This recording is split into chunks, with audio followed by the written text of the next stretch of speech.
The next trait that will damage your marriage is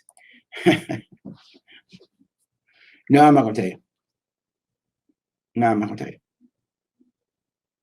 No. It's when you're immovable. I'm not talking to you. I'm not sharing with you. I'm not changing. I'm not changing. No, this is the way it's supposed to be. This is the way it should be.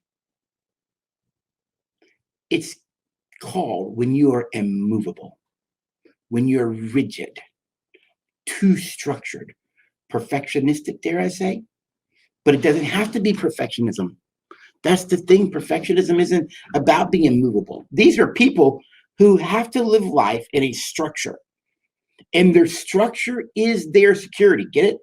The structure is the security, not relationships. Relationships are too threatening. So as long as I can live in my little controlled box, I feel safe. The problem is life is more than your box. Healthy relationships, healthy marriage is built on the principles of being flexible. You need some structure in relationships, that's for sure. But you also have to have the ability to be adaptable, to be flexible, to move and change. You see, we all change. We change as persons. We change emotionally over time. We change in different ways. And things change in families over time. Listen, if you're still spanking a 16-year-old, that's immovable. If you parented well, you should never spank a 16-year-old. Are you with me? That structure is too immovable. You don't have the ability to work with others. Because immovable people, ultimately, it is about you, but it's about your security and your safety. So another trait that predicts unhealthy marriage is when someone's immovable.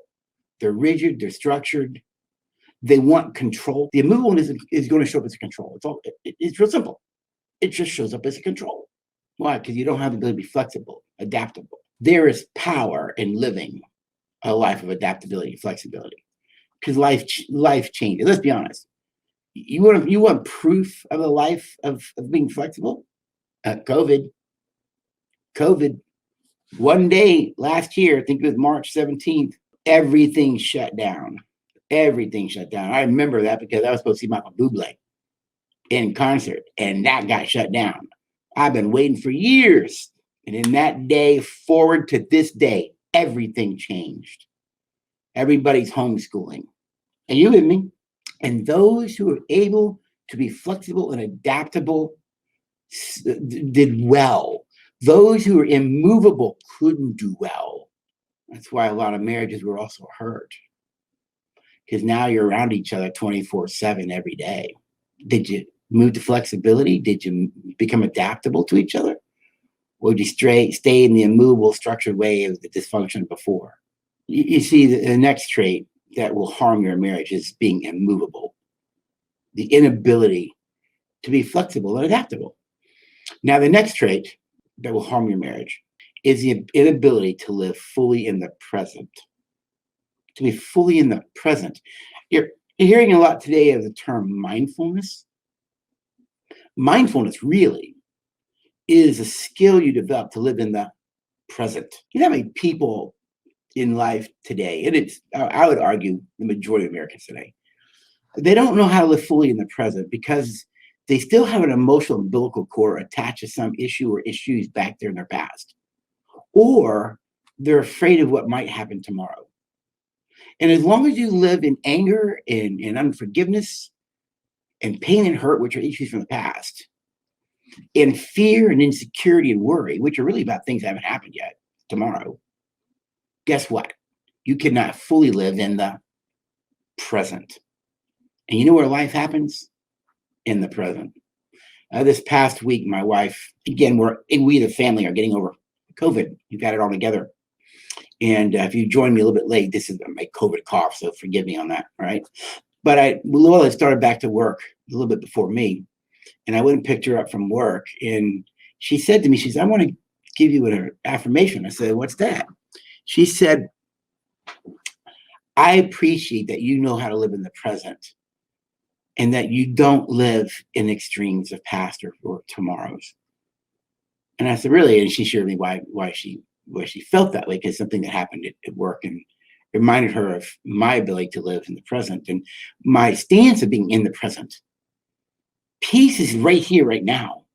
But when you live in fear of tomorrow or angry and resentful of what happened, you don't know how to live in the present. And because you don't know how to live in the present, guess what? You're going to lack tolerance. You're going to lack patience. You're going to lack the ability to have emotional self-control. You're going to lack being kind to others. Now, I used to be that way in the first 9 years of my marriage. I'm just not living that way anymore, folks. I just don't want to do it. And guess what? I don't. I don't. Not bragging. I've just worked hard to become that person that doesn't want to live that way. And I don't. And the last trait that will hinder your marriage, and dare I say, I think this is the one that probably is the worst of all of them, at least in my opinion, is apathy and indifference. When you are the kind of person that's indifferent to other people, indifferent to their thoughts, indifferent to their pain, you lack empathy and compassion, ultimately, it comes down to one word. I don't care. It's that word, care. When you are a person that lives a life that keeps sending the message, I don't care. I don't care how you think. I don't care how you feel. I don't care your perspective. I don't care what I did to you. I don't care the effects of what I did to you. Get over it. Suck it up. Move on. Just pray about it. You understand, the worst message you can send to any relationship is the message, I don't care. But when you send that message enough, and that person finally figures out you don't care, you have a problem, and people will walk out of your life. I was working with a guy here not too long ago, and his wife is divorcing him. He's all bothered by that. And he's in here complaining that she's divorcing me. And I said, she's not divorcing you. She said, yes, he is. Yes, she is. I said, no, she's not. She filed a divorce. I said, well, legally, she's divorcing. That's what it's called, legally. But in reality, she's not divorcing you. And he looked at me with a puzzle. And I said, look, here's my problem. You've admitted you treated your wife like crap for 20-something years, right? Well, yeah. Don't you understand she's figured out you don't care about her? Look, you can see it's a wheels turning in his head, right? I go, your wife is now convinced you don't care. So she's not divorcing you. She's releasing you. You earned your divorce because you convinced her you don't care. I always find it very disingenuous when someone treats somebody on a long term, in a very indifferent, apathetic, uncaring way. And when that person walks out of their life, they're bothered by that. I go, why would you be bothered by that? It doesn't make sense to me. You should be rejoicing because you sent the message, I don't care about them. The fact they're leaving you should make you rejoice more. I think you get the picture.